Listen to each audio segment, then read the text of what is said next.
नमस्कार, इन खबर में आपका स्वागत है। मैं विद्युत शंकर तिवारी हूँ। क्या पाकिस्तान भारत पे हमला करने वाला है?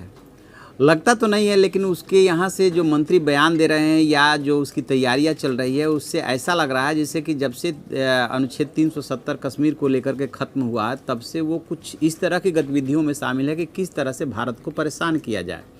पहले वो कूटनीतिक स्तर पे लगा हुआ था, पूरी दुनिया के सामने रोया, संयुक्त राष्ट्र संघ में रोया, चाइना के सामने, अमेरिका के सामने रोया, लेकिन कोई सलूशन नहीं निकला।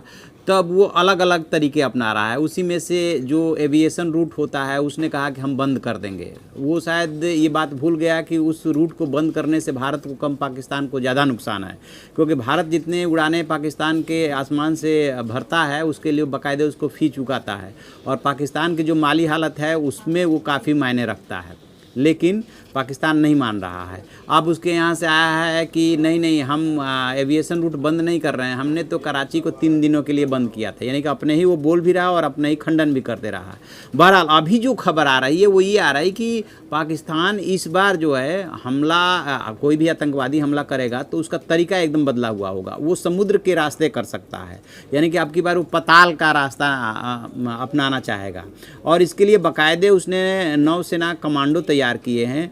और ये जानकारी मिलने के बाद भारत ने जो है वो एक अलर्ट जारी किया है। इस खुफिया इनपुट के बाद जो गुजरात का कांदला बंदरगाह है उस पर सुरक्षा बढ़ा दी गई है। ये जो कुछ भी वो कर रहा है, इसके लिए क्या कर सकता है कि उस समुद्री मार्ग का कक्ष क्षेत्र से भारत में घुसपैठ को अंजाम देने की कोशिश कर सकता है। आपको याद होगा, नौसेना प्रमुख एडमिरल करमबीर सिंह ने कहा था कि पाकिस्तान के आतंकवादी संगठन जैसे मोहम्मद की एक समुद्री शाखा लोगों को हमला करने के लिए प्रशिक्षित कर रही है, किंतु भारतीय सेना इस तरह के किसी भी प्रयास को नाकाम करने में सक्षम है। उन्होंने बताया था कि तटीय सुरक्षा से जुड़े सभी पक्ष सुनिश्चित कर रहे हैं कि समुद्र से कोई भी घुसपैठ न हो। उन्होंने साथ में ये भी जोड़ा था कि जो उनको खुफिया जानकारी मिली है उसके मुताबिक जैसे मोहम्मद की एक अंडर वाटर विंग है जो जल क्षेत्र से हमला करने के लिए प्रशिक्षण ले रही है, और ये पाकिस्तान के मॉडस ऑपरेंडी में, यानी कि अभी तक क्या उसका स्टाइल रहा है, उसका स्टाइल ये रहा है कि वो घुसपैठ कराता था, और घुसपैठ कराने के लिए अपने आर्मी से जो वो कवरिंग फायर दिलवाता था ताकि घुसपैठी आसानी से घुस सकें। उसको लेकर के सीमा पे कई बार झड़प भी होती थी। लेकिन इस बार जो है उसे लग रहा है कि भारत ने सीमा पर इतनी सख्ती कर दी है कि अब इसकी गुंजाइश कम बच रही है। जी हाँ, लिहाजा उसने अंडर वाटर विंग तैयार किया, और ये स्वाभाविक सी बात है कि उसके आतंकवादी भी हो सकते हैं, और ये भी हो सकता है कि जो उसके नौसेना के लोग हों वो आतंकवादियों के शक्ल में हो, कमांडो के शक्ल में हो।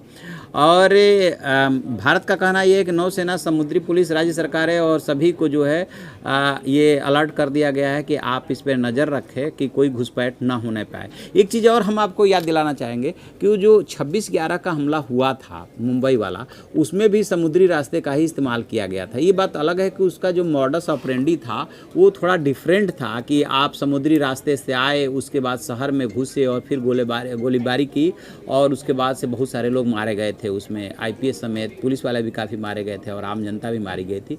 लेकिन इस बार का जो तरीका है वो उससे भी अलग है। उसने बाकायदे इसके लिए कमांडो, नौसेना का कमांडो तैयार किया है, और उन कमांडो को वो भेज रहा है कि किसी तरह से एक हमला हो। एक बात ये भी आ रही है कि गुजरात को इसलिए चुना जा रहा है कि गुजरात में कुछ इस तरह के हमले हो, धार्मिक स्थल हो सकते हैं, ताकि किसी तरह से सांप्रदायिक तनाव जो है बढ़े। यानी कि उसकी पूरी कोशिश ये कि कैसे भारत को परेशान किया जाए, कैसे अस्थिर किया जाए। और इसी वजह से कभी उसके रेल मंत्री राशिद जो हैं वो बयान देते हैं कि अक्टूबर-नवंबर में जंग होकर रहेगी, कभी उसके प्रधानमंत्री इमरान खान कहते हैं कि हम किसी भी हद तक कश्मीर को लेकर जाने को तैयार हैं, और उनके सारे नेता बयान दे रहे हैं। बट उन बयानों में कोई बहुत ज़्यादा खास दम इसलिए नहीं दिख रहा है कि न तो दुनिया में उसे कहीं समर्थन मिला, कोई सहानुभूति जताने वाला मिला, और न ही उसकी अंदरूनी परिस्थितियाँ ऐसी है कि वो कुछ कर सके। अभी जो रिपोर्ट आ रही है उसके खास्ता माली हालत की, उसमें पता चल रहा है कि वो उसका 8% से ऊपर जो है फिजिकल डेफिसिट जा रहा है।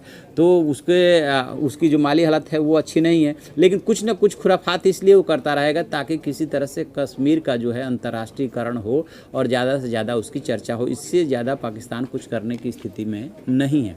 तो इस पर हम नज़र बनाए हुए हैं, जो और अपडेट होगा हम आपको बताएंगे। आप देखते रहिए हमारा डिजिटल चैनल इन खबर। इन खबर चैनल को सब्सक्राइब करें और बेल आइकन दबाना ना भूलें।